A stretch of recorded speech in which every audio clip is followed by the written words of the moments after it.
Welcome back to the Inspiring School Counselors podcast. I'm Matt Fleck. For the last several months, my colleague Amy Porteous has been introducing us to some of the most unique school counselors in the country, those who are recognized by their states as School Counselors of the Year. Amy's guest this week is Layla Green Touchet, the 2022 Louisiana School Counselor of the Year. And as you'll quickly learn, she is so much more. I do what I do because I love it. And I'm also an anomaly in the sense of I am ADHD and autistic. And one of my special interests happens to be school counseling.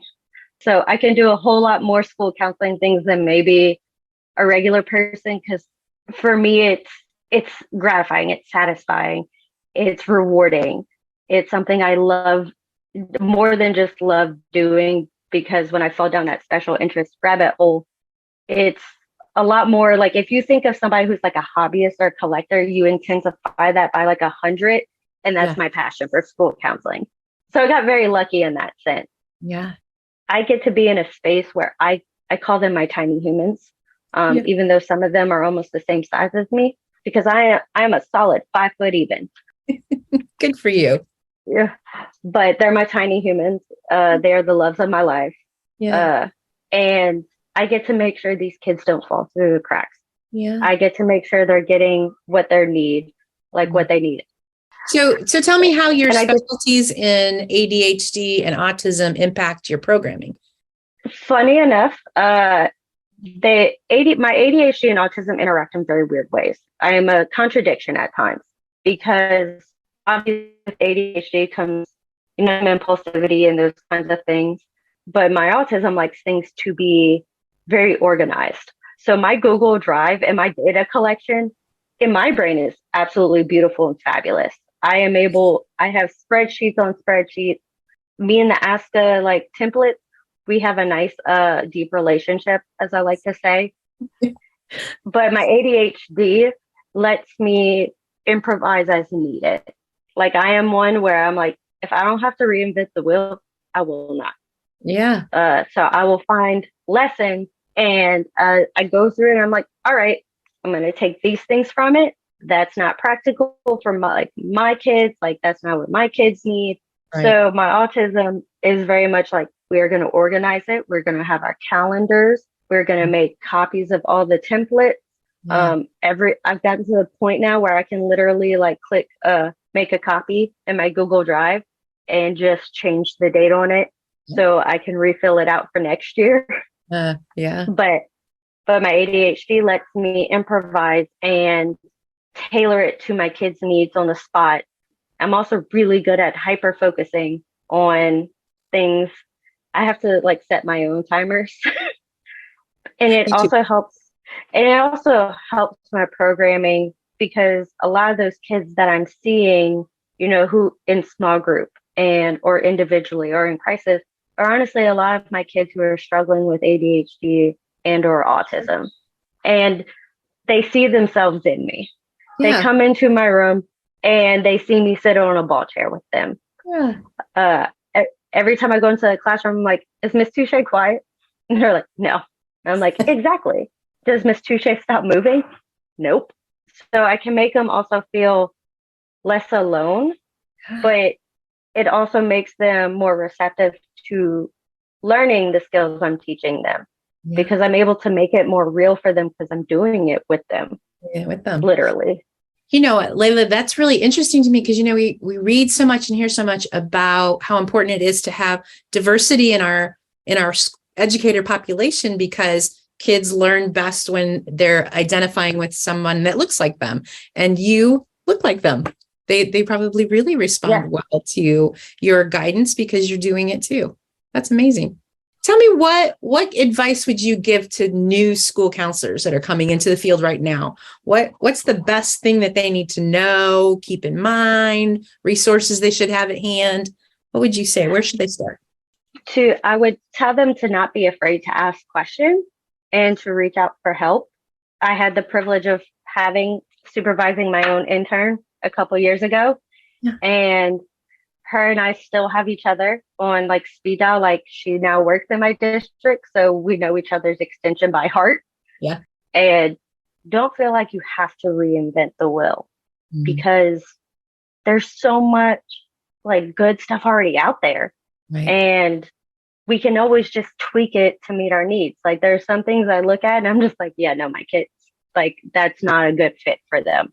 But then there are some things where I'm like, yes, let's do it. And I would want them to know also that they don't have to know everything. That was a hard lesson for me to learn because I love learning.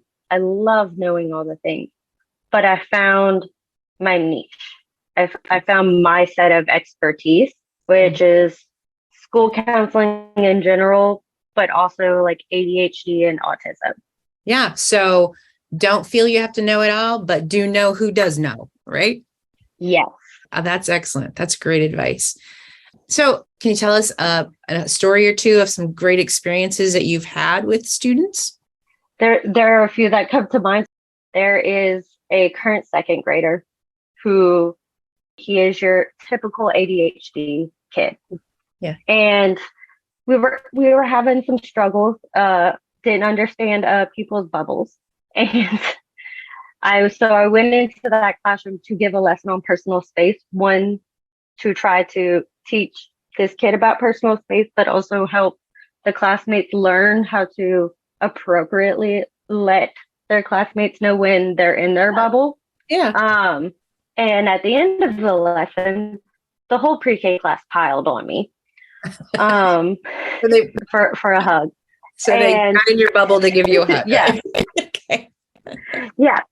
And this particular student and I was standing up and he was hugging me from the side. All of a sudden I felt a sharp pain and I realized he just bit me right after a personal space lesson.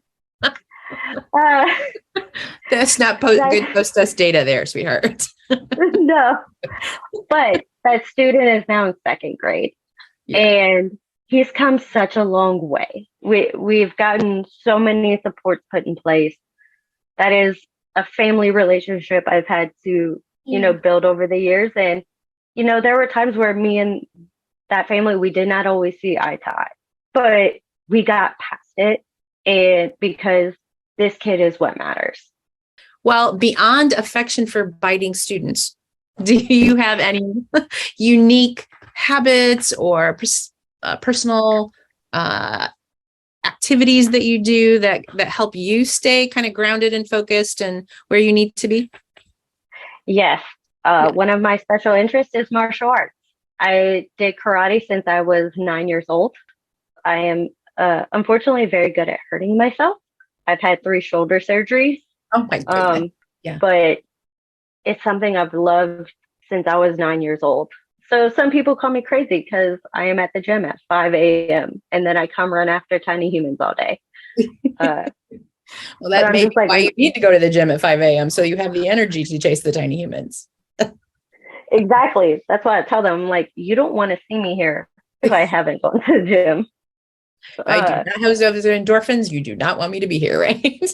Do you have any like books or resources? If there's somebody who is changing levels or whatever, what books or resources would you say this is where you start with tiny humans? This is what you need. Julia cookbooks, any books by her, the Ninja Life Hacks books, those are fabulous. And now she's also coming out with like little plushies to go with them. Oh, fun. Yes. There's a series called The Adventures of Everyday Geniuses by Barbara Esham. And I especially like her series because like she has one where it's like, if you're so smart, how come you can't spell Mississippi, which is about dyslexia. Mrs. Borsky, I think I have the wiggle fidgets, free association where my brain goes during science class. I find it's a more true representation of how like different like disabilities or like things like ADHD or autism or dyslexia or dysgraphia show up. Yeah. And a more true depiction of what goes through their brains. Yeah. Those sound great. So I'm going to give you some questions and I want you just to give me your first thought. You ready for that? Yes. Okay. What song or activity helps you deprocess after a long day? It's at the top of I can see it in my brain. Blonde by Maisie Peters. Really? Lawn by, yes, And that's because of the lyrics or because of the music? both. Good, good. I will also add the caveat, if you do not want to hear profane language, that may not be the song for you. Okay. Good caveat. I like that. What's the best book you've read in the last year for you? Oh, I've read so many. I read 3 books in just the last 3 days. Oh, wow. Well, you can pick one of those if you want. Honestly, it would be Autism in Heels. I did read that for me. Autism in Heels. I've never heard of that one. That's great. Yeah. The author is Jennifer Cook. Okay. What's the most unusual or unique item you have in your office right now? It might be the giant stuffed panda or the Harry Potter Funko Pops on my computer. I'm so sorry. The Harry Potter what? Funko Pops. Funko Yeah. Pops. I don't think I know what that is, but okay. I trust you. They're like this. Yeah, they're little figurines. Great. I bet your kids love those. Yes, they do. I bet. What candy do you have on your desk and why? Oh, what candy do I not have on my desk? I have currently Skittles, Starburst, dark chocolate, and sour gummy worms. And that's because I never know which flavor I want. So it's not about diversity for your kids. It's about deciding what you want and staying in that moment. Right? Exactly. We really enjoyed talking to you. I appreciate you letting me talk about some of the things that I love so much. You can see a photograph of Layla and find links to the list of resources she shared with Amy on our Inspire Success podcast website. That's inspiresuccess.org/podcast, where you'll also find a link to a book that Layla wrote and sent to us after talking with Amy, entitled The Elementary Counselor Survival Guide. Again, you can find all that at inspiresuccess.org/podcast. She's truly something, isn't she? Hey, thanks for listening, everyone. See you next time for the Inspiring School Counselors podcast. So long.